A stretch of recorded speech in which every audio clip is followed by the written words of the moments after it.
बहुत साल पहले पहाड़ों के बीच एक छोटा सा गांव आबाद था। गांव के किनारे एक टूटी फूटी हवेली खड़ी थी। लोग कहते थे कि वहां एक चुड़ैल का साया है।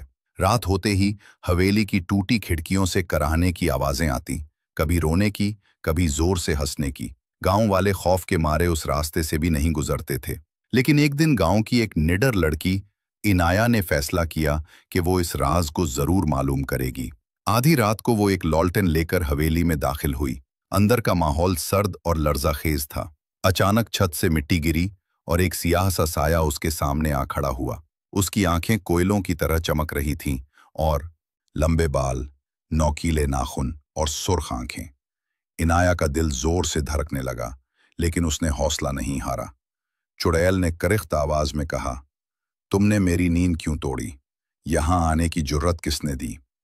इनाया ने लरजती आवाज में जवाब दिया, मैं सच जानने आई हूं। लोग तुम्हें बुरा समझते हैं। क्या तुम वाकई सबको नुकसान पहुंचाती हो? चुड़ैल जोर से हंसी। आवाज से सारी हवेली गूंज उठी। फिर अचानक उसका लहजा नरम पड़ गया। नहीं लड़की, मैं किसी को नुकसान नहीं पहुंचाती। बरसों पहले इस हवेली में मेरा कत्ल हुआ था और मेरी रूह यहीं कैद हो गई। लोगों ने खौफ की कहानियां बना ली, लेकिन हकीकत यह है कि मैं सिर्फ इंसाफ चाहती हूं। इनाया ने हिम्मत करके पूछा, क्या मैं तुम्हारी मदद कर सकती हूं? चुड़ैल ने सर झुकाकर कहा, मेरी आखिरी ख्वाहिश है कि मेरा कत्ल करने वाले जालिम का राज सबके सामने आए। इनाया ने गांव वालों को जमा किया और हवेली की दीवारों के पीछे छुपी डायरी दिखाई, जिसमें चुड़ैल के कत्ल की हकीकत दर्ज थी।